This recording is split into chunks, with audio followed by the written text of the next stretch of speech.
Welcome to Waves of Wisdom. In this episode, I'm going to have a chat with Dr. Rawan Hassan, all the way from Egypt, who resides in UK, who have got educated in UK in psychology and mindfulness practices, and she's a great advocate of well-being. Welcome to the show, Dr. Rawan. Thank you so much, Iyaz. It's such a pleasure to be here. We are recording this in Maldives at the first resort. How was your stay in Kuruma, Maldives? It has been such a dream. I feel very blessed to be able to experience the first resort of the Maldives on my first trip to the Maldives as well. So very, very grateful for the opportunity to be here. Wonderful. Welcome to Maldives. It's always a pleasure to host people from other countries in Maldives. Of course. So hospitality is the main industry in Maldives. So let's get into our conversation. Yes. So how was your childhood? When did you move from, you were born at Egypt, right? Yes. You were born in Egypt and then later you moved to a few other countries. Yes. Just can you tell a little bit about your background? Yeah, of course. So I am born into an Egyptian family. I was born in Egypt, so born on African soil, but never actually lived in Egypt as a child. We moved around quite a lot with my father's work. So we're based in Saudi Arabia for a little while, and then the majority of my childhood was in Cyprus. Beautiful island in the Mediterranean. And I've had the beautiful opportunity to move around quite a bit. So from experiencing places like Italy to Indonesia to the UK, I've really gotten used to not having this permanent sense of this is what I really call home as a physical entity. Wonderful. And with that comes different perspectives. I guess you are from the nomadic era. Yeah, you can say so. So, Dr. Ron, how did you get interested, or what made you interested to pursue psychology as a field of study? Yeah. So this actually goes way back, and not many people know this story. It's something very sentimental. So, as the eldest of 4 children, for the longest time, it was just myself as the only girl. Okay. So I had 2 brothers after me. I had like 10 male cousins. And I felt that there was this lack of being able to express freely as perhaps sisters do. And that boys were more so interested in playing with the action men or the cars or the football, all of stuff which I could do, by the way. But I created this imaginary game. And, you know, back then we had our imagination, not the iPads. Yeah. And I called it Loveland. And Loveland was a place that you could access in your mind. Mm-hmm. But together with my brothers, I would give them a piece of paper. It was the ticket to go to Loveland. Okay. And you could talk about anything that you could not see. So it could be your dreams. It could be a thought that you had. It could be a feeling that you were experiencing. And in some ways, you might say I was doing the psychology work from young. It was just something that I was always called towards and called to do. And something that just came to me very, very naturally. So that's where the interest in the mind and how the soul experiences this reality really started. Wonderful. And thanks for being so vulnerable and open about your childhood experiences. I'm sure, especially, I also have observed this in young children, especially even my kids. Yeah. They have this imaginary world, and I guess it's a kind of matrix which you have created for yourself. Yeah. How was that experience as a child led you to explore your mind? I mean, I'll try to respond in a way that is, reflective of what my thinking was back then and not in retrospect. I think for me, especially back then, it was about creating a sense of space. Mm-hmm. So, there could be times where I would be feeling a very overwhelming, sensation. Yeah. As someone who is quite sensitive, in terms of to the world around me or to stimulus. And I just knew that I could always go to Loveland and unpack that in a way that is So it's safe. kind of your safe space. Exactly. Okay. Literally all about safety. And that you're free to choose another perspective. Yeah. That the thing that you're thinking about, the thing that you're feeling in that moment, as much as it is real, it may not actually be the full picture of the reality that you're experiencing. And so in some ways, that was a way to be able to step back and to just find a sense of space in between whatever it was that was happening. As time progressed, of course, it was more serious matters and not, these childish or some of the scenarios that we experience as children around games or toys, but in the moment feels very real. Yeah. So it was all around creating a sense of space, a moment to just step back and really zoom out, really see what is at hand. Do you still have this Loveland where you can go back times whenever you want? I do. I have multiple Lovelands now, I would say. Because now you are more aware, right? Okay, yeah. So, how was your college days, university days? Did you envisage a kind of career which you have now back then? Yeah. No, the short answer is no, I did not. To begin with, I wanted to go into arts and architecture, and I tried to almost like avoid this, I will call it what it is, a gift, being able to tap into the human experience within myself, but also with others. And I wanted so much to deny this part of me. Everybody in my family, extended family, used to always say, Dr. Rawan Hassan, the psychologist, from when I was this small. Wonderful. So, and even having elders, like my grandmother, her siblings, sitting with me and talking and saying, you're so wise, you're so small, but you're so wise. And I just wanted to abandon that. Like, no, I'm going to become the creative artist that has nothing to do with wisdom or how to navigate life. So I resisted it. To give a short answer first, I resisted it. I did not envision it in that way. And I actually did pursue architecture for a year. And I hated it. Okay. It was not in my calling. I felt like I was very much forcing it in a specific direction. And that I wanted to prove to people that I could be whatever I wanted to put my mind to. But the reality was I was not satisfied. I was not content. And I felt that I was moving into a space of trying to prove something instead of being present with life. And so I went back to my calling, and I pursued a career in psychology. And I was more so interested in policy. So I worked in different NGOs. I worked part of the UN as well, delivering some psychosocial projects for refugees, children in protracted crises. And things evolved, and wellness was still the main part of my journey. And now I'm very, very fortunate to be able to bring it into businesses, into organizations, individuals, and societies and communities that need it. It's a wonderful job you are doing in that area. I can see that. Back to what you mentioned about what your grandparents and your parents used to say when you were a child, that Dr.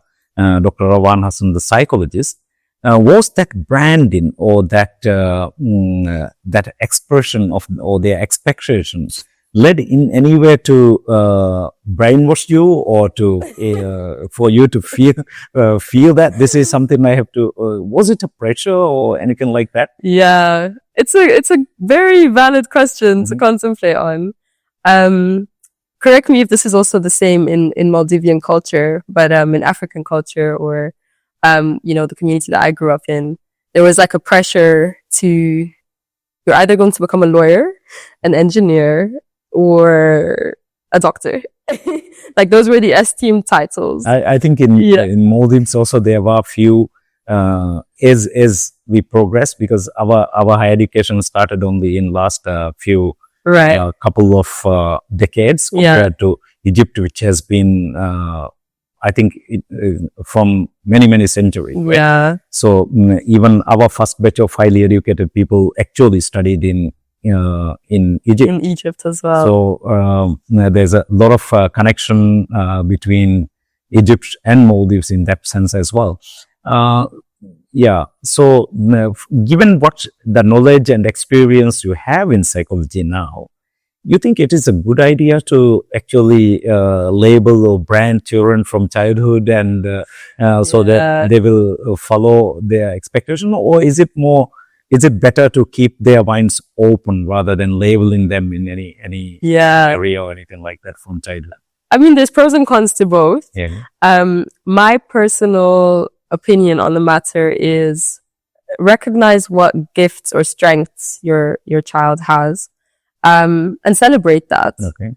But don't shy away from other areas. So, have you got children of your own, for example? I have two daughters. 2 daughters. What do they enjoy, or what are they? What do you view in them? This is one question I want to ask. Yeah. How can I actually figure out their strengths? And this is one thing I always wonder. So I am very curiously observing them now. Yeah. So I think my elder daughter is more into creative art and like you mentioned, and of course now at this era, Gen Alphas like to do everything digital, so definitely digital art or something like that. Amazing. I can see her good at that and also interested in that. I guess those two combination is some way which gives me some hints. What do you think? Yeah, I think that's an excellent starting point, seeing what she's good at and what she also enjoys. Yeah. And to that end, I would like to invite this principle of ikigai that you've maybe come across. It's a Japanese term. That looks at finding a sense of fulfillment or self-realization in a way, in its highest capacity. And the sweet spot is when you can merge all these 4 quadrants of what you love. So what is your passion, right? What are you good at? What can, bring a sense of funds to your life? So your vocation, and what you're good at doing, right? And then the last one, so we've said passion, profession, vocation, and your mission, right? What is your mission for life? And even on the most micro scale, right? What is one thing that your daughter aspires to achieve or aspires to be known for? And again, sometimes we think of the word mission and we think of this ginormous thing, but sometimes the smaller it is, the more easy it is to start. So as her guardian and a safe space that she can bounce ideas with, perhaps exploring those different 4 areas together. One thing my parents did do, and I'm very grateful for that, is we always had the chance to try different things, so different activities. And I was the sort of person that if I didn't like something, I would just tell them I don't want to continue in this. And we try another thing. So from art to basketball, this and that. And it requires a sense of patience from the parent. I'm not a parent myself yet, but I would imagine that there is a sense of patience that has to come in to give some space for the seed to germinate so that then you can see what it is bearing fruits in a way. So I think you're off on a great starting foot, exploring those 2. And perhaps, encouraging your daughter to try out different, whether it be internships or some small placements to see, okay, could I see myself, enjoying this, as a career for some time. Right? And I think one other thing I would say is with this new generation, there is less of a focus on this is going to be my career for the next 30 years. Yes. And that's something that we need to reconcile with as well. That the way they view the world of work will be different to perhaps how we have known the world of work to be and have experienced the world of work. Changing every day. I mean, the pace of the world of work change is actually so fast that we cannot even imagine what will bring with all these technologies, AI, augmented reality, and all those things are coming in such a pace that we haven't even thought 5 years back, right? Yeah. So you brought a very interesting concept of ikigai, for example. At what point of your career did you realize that, or what made you realize that this is not for me? Maybe there's something else for me, and you started exploring it. Maybe your mission as in ikigai. That this is not for me. You mentioned that you were doing a lot of charity work, and then you were working for UN and few other organizations. And at what point you decided to change and become what you are doing now? Yeah.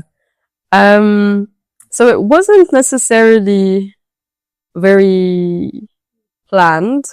So if you knew me back then, and if you had come and told me you're going to be working in this specific niche in the next 5 years, I would not have believed you at all. I was very much engrossed in that world and looking at, how do we create resilience, not just in people, but in communities, in systems. And I was very much engrossed in that. But to be honest, I reached a point where I was getting quite burnt out in that environment. And I needed to step back, and I knew that it wasn't the mission. It was the avenue.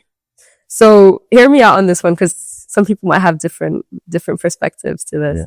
But I truly believe that we all have a purpose. You as Iyaz have a mission. I as Rawan have a mission. But that mission can manifest itself in multiple avenues. So just because that route is, it could be it's saturated. It could be it's not giving you back at the same time, because everything is done in exchange. Everything gives and gives back, right? If that avenue is not quite right for you at that moment in time, it doesn't mean that the mission is wrong. It just could be that there's another avenue to explore. So for me, I was applying to different roles at the time, and I had come across this one within a consultancy firm looking to augment their corporate wellness programs, organization wellness programs. And it was something that was very much new at the time. There wasn't much in the market, especially in Africa and the Middle East. And I worked closely with a team of researchers and business analysts to craft this solution, and to be able to bring it forth. And I remember at the time just thinking to not restrict myself, to not be so rigid around, this is what I definitely don't want. This is what I definitely do want. This is what it was really about, okay, take a step back and really observe what is showing up in my life as an invitation to experience a part of me that I haven't experienced before. And in doing that, serving the world in a way that I haven't also done before. So that was the little shift that happened for me. I think a lot of times whenever I speak to someone, I have observed that people actually like to give back. Then it becomes a purpose for them and a mission, which they can continue doing when they decided to give back to the community. Like you mentioned. So from your experience also, I guess it is when you decided to give back, you found more fulfillment in that, right? Yeah. So from your psychology studies and your research, what do you think about how somebody can find their purpose? Yeah. I would say number one is self-study. Okay. So to find your purpose, you need to know who you are. Understand yourself. Understand yourself. So studying the self is really about understanding what is it that you are sensitive to. And let's take it a step back. So if we think of organizations as having a mission, right? Oh, I want to do this. I want to achieve this thing in the world. We always think of it as, okay, this is the mission, this is the vision, and then there's the values. Yeah. We can do it the other way around. As individuals, what are my values?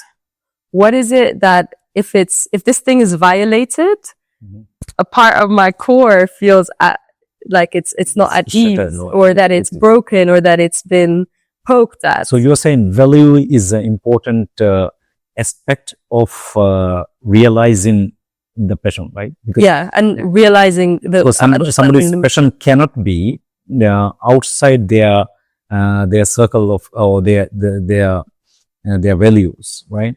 Because I would say most times, no. I mean, it can. You might have a passion that is not super related to it, but if you're someone who is starting to explore for anew, or you had an idea of what it was and now you're feeling confused, go back to the values. What is it that is so core for me? And the reason I say values first is because that is your compass in life, regardless of whether it is Iyaz at work, Iyaz with the family, Iyaz with friends, Iyaz exploring a new country. There is a sense of resonance with your values. So go back to the values. So for the benefit of those, I think values are different for different people. Yeah. How would you define values? What do you mean by values? Values are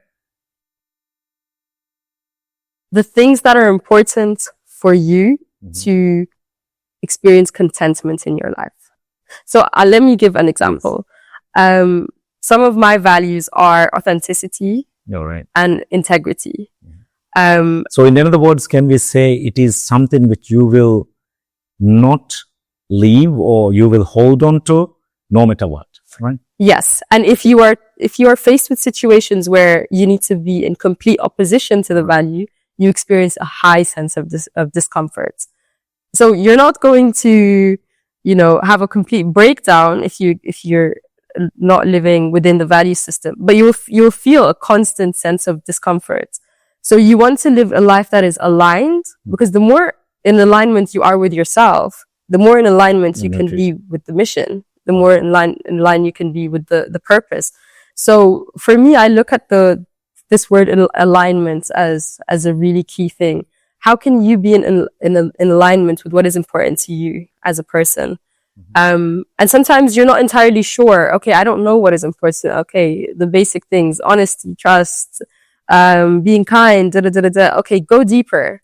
If something was violated, what is it? Which one would you not tolerate? Because that is part of the very core values for you. And then I would say once you have 3 or 4 main ones, where is it that you can express this value? So authenticity, I can do it every day. I can do it here on the show. I can do it with my family, with my friends. But it's also about shining your light in the world, being authentic, not hiding, not playing small. That is also another expression of authenticity. Authenticity is also sharing your story, and in what settings can I do that beyond here. So really finding 2 or 3 settings that value can come to life. Especially ones where you shy away from. The thing that you are avoiding doing is the thing that you need to start with, in a sense. So in the sense, you talk about an important concept of alignment. Yeah. So I guess it is about the important thing to find your passion or mission in life is aligning your values with your passion and what you want to do in your life. Yes. Your why, right? I think that's a fantastic model. So I might write that in my book, by the way. So where you are at a point now, you are concentrating mainly on wellness, right? Yes. Especially in organizations and work environments and things like that. Can you tell a little bit more about the work you are currently doing? Yes. So I have the honor to be able to work with businesses to reevaluate how they, one, view wellness, and to operationalize it. So too often we think of wellness as an ad hoc thing. It is a way that it is something that we react to. We're not very proactive around how we factor wellness into our business strategy. So I look at wellness in that regard. And I also look at related topics, which are employee experience, engagement, your total employee value proposition. What is it that you are bringing forth into the world as an organization? Yeah. So that people can recognize you and find that sense of alignment again of, yes, this is where I want to be and this is where I want to grow. And I want to give back to this organization. So, that is where the world of wellness in the workplace has taken me so far, alongside coaching, for executives and being able to tap into more of the values of yourself, but also the organization to create this aligned, cohesive workforce. Yeah. Wonderful. I think, this is, last, few years, especially after the COVID pandemic, people have come to realize that wellness and well-being is more important, and health is more important than anything else, right? Yeah. So I think we are at what is the new psychological shift you see in organizational psychology now in this respect? Yeah, you're absolutely right about these changes in the last few years. I think the next few years we'll see more of a shift going towards people focus, especially with the kind of like unsettlement around technology advancements, and is AI coming to to take over? Is it not? Who is at risk? Who is not? There will be more of a centralization on people again, and with that, there will be more of a focus on empathetic leadership. And this is something that we have been talking about for a while now. But is it a new terminology? Because I haven't heard much about empathetic leadership. Yeah. Because I also write in LinkedIn, which I have a news article which goes as growth leadership. Because but all these aspects of leadership, I think whether it is regenerative leadership or what you mentioned, the empathetic leadership, is all a way for personal and organizational growth, right? Yeah. How does that, in the context of personal and organizational growth, how important is empathetic leadership? In the context of growth, right? Yes. I would say very. But I just want to touch on one other thing you said, which is this a new term or not? I think the thing with buzzwords is they appear every few seasons as a new character, but it's really and truly the same essence. So back in the day, it used to have a lot around heart-centered leadership and how to be a heart-centered leader, because there was a lot of this distinction between the heart. Yeah, are you left-brained or are you right-brained? Are you more in touch with emotions, or are you more in touch with rationalizing? So what is this empathetic leadership is? Yeah. So do you define that? Yeah. So really and truly, being an empathetic leader is about finding a sense of acceptance and respect and space for views, opinions, feelings that are different to yours. All right. And in that container where there is the empathetic bond, you are now able to find clarity on how to move forward. So it's not necessarily always about, okay, no, this is how it's going to be done and this is it. But how can I extend a sense of empathy towards you as Iyaz, not just because of how you're feeling. Sometimes we think of empathy as, put yourself into that person's shoes, right? Okay. And we talk a lot around not silver lining somebody's emotions or experiences. But empathetic leadership goes beyond that. It looks at, okay, what is it that this person has experienced that has led them to viewing business context or matters in this way, and showing appreciation for the wisdom and the perspective that you come with towards a in other words, angle. can it be diversity of thinking? Diversity of thoughts is definitely, definitely a big part of it. And like a sense of appreciative inquiry towards what another person is bringing forth. All right. And through that, and in that container, we are able to find synergy on how we move forward. Right? It's born through that, container that we create, which has to be a safe container for people to share, authentically. Wonderful. Dr. Rawan, at the moment, I am writing a book on how not to retire. How not to retire. And I find somebody, you as someone who has actually found that sweet spot, which I called the unretirable person, because you have found, I believe that your passion and you have aligned all these things now, which is something you mentioned to me earlier when we met at first. That's something you can carry on doing for the rest of your life, right? So, how would you define as somebody who is unretirable? How would I define someone unretirable? Yes. I don't think I've actively thought about that before. So, fresh thoughts currently is someone who doesn't have a sense of obligation to do something. It is something that is done out of choice or agency. And the thing that comes to mind is running a marathon. Right. So if you don't want to retire or burn out, you want to work smart, but you also want to recover smart. And so this kind of takes me to that, to the field of managing your energy. All right. And knowing how to burn for long and not burn out fast. I think this is a great perspective because actually this will be one of the chapters on my book. Wow. How you can continue to be unretirable.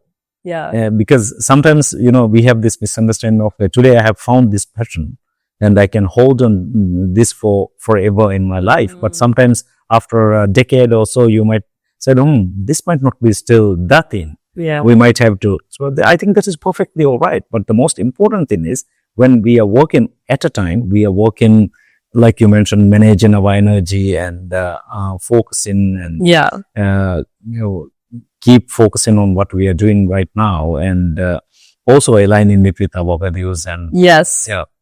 So I think that's a very good perspective, which we can also think about more.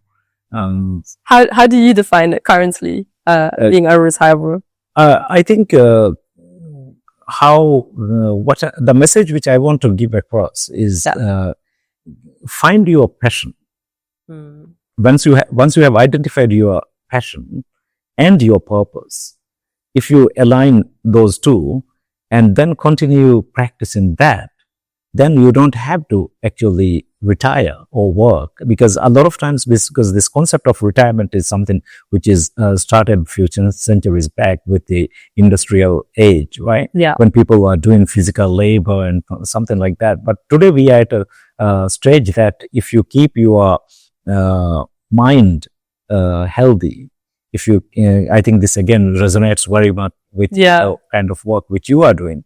if you keep your mind and soul and body and heart. and you in alignment, Yes. then you can always keep on pursuing what your passion is, and also giving back to the community and doing it. So the concept of like retiring in 65 years or a particular age is, I think, quite outdated now. Because actually going forward, in especially people of Generation X and Generation Z and Alpha who are going to come, will not pursue career same as, like, I think we touched based on that, Yes. as baby boomers or Generation X, isn't it? Yes. Exactly. So what is in your area of work? You must have come across so many people who have actually found this sweet spot of aligning their passion and purpose and now continuing it. Do you know any characters like that? Yes, a few do come to mind. And yes, a few do come to mind, and some have been mentors of mine. Others are people that I have worked with. And to varying degrees, right? So I think what I notice as a commonality across is that there is a sense of trying to bring things into harmony. As humans, when you do something that, brings you enjoyment, brings you a sense of fulfillment, a sense of achievement, we're wired to want to do more of that. Yes. On a neurological level, right? So the dopamine that is released, your brain is kind of saying, yes, I want more of this, right? But I've noticed through observing these mentors is that knowing how to not go too close to the edge and kind of like taming yourself and pacing yourself is one of the key characteristics in being able to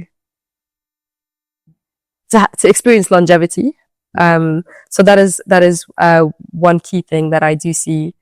And another one in all of the characters that come to mind is not being too serious. Not just enjoying the ride of life. Being able to enjoy it, but also being able to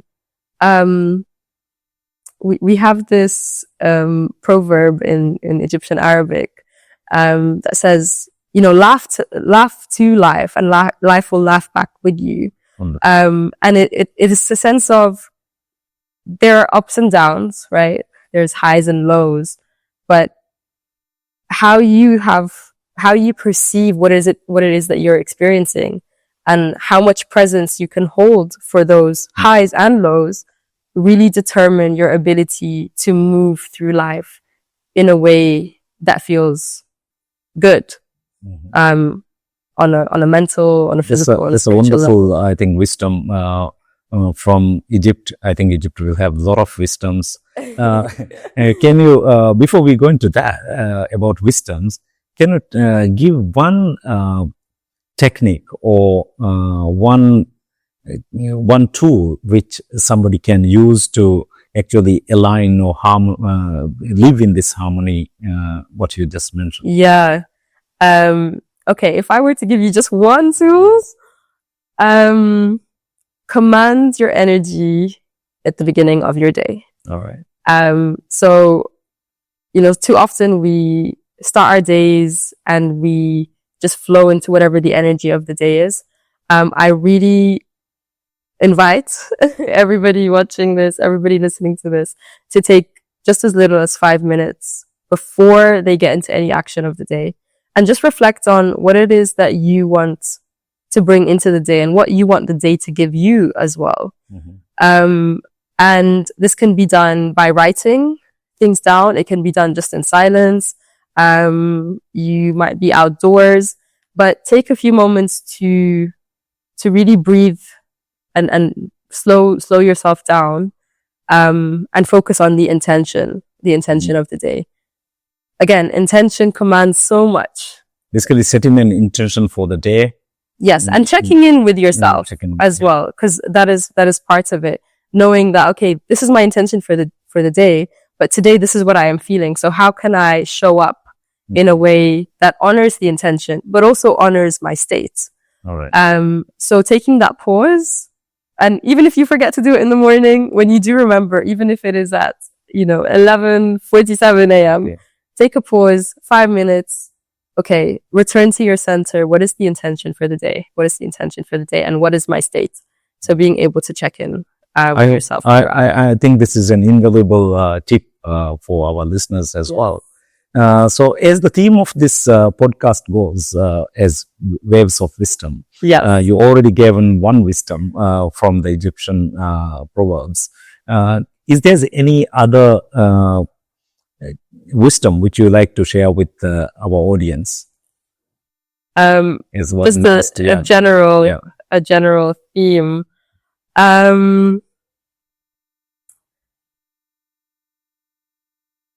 Okay. There's so many to choose from. Okay. Just one. I would say stop hiding. So you, the person who is doubting the gift that they have, I want you to know that that gift was given to you for a reason. And the first reason is because the divine or the universe or however it is that you call this energy has chosen you as a worthy vessel for you to experience the gift. So please open the door to the gift. All right. And once you have, please share it. So come out from the hiding spot, from the concealed areas that you're in, step into the light, really embrace that gift, really experience it, and allow that to be expressed through you to the world. And that's what I will leave you with. Wonderful. Thank you very much. Thank you. Rawan, for giving so much insight and very valuable tips for our listeners today. And I wish you all the best in the good work you are doing in bringing harmony to the organizations and empathetic leadership, which you talk about, and aligning the people's value and purpose and passion. And I think this really resonates with our themes as well. And thank you very much for being on our show, and hope to see you on another occasion. Thank you so much for having me. Thank you so much. Until we come back next time, don't forget to align your passion and purpose, and try to find that wisdom which Dr. Rawan shared about actually believing in yourself, that your creator has actually given to you, is for you to experience and bring it to the world. And until the next episode, don't forget to be awesome. Thank you.